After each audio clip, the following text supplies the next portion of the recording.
ناظرین، پچھلی صدی میں مفکر پاکستان علامہ اقبال نے کہا تھا، ہزاروں سال نرگس اپنی بے نوری پہ روتی ہے، بڑی مشکل سے ہوتا ہے چمن میں دیدہ ور پیدا۔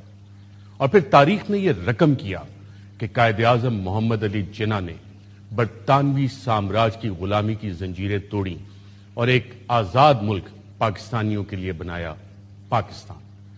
لیکن پچھلے 75 سال کی تاریخ پہ اگر نظر ڈالیں تو ہمارے چند لیڈرز اس ذہنی غلامی کی زنجیریں نہیں توڑ سکے۔ آج 75 سال بعد ایک لیڈر ایسا آیا جس نے یہ کوشش کی کہ ذہنی غلامی کی ان زنجیروں کو توڑا جائے، لیکن وہ سازشوں میں گر گیا۔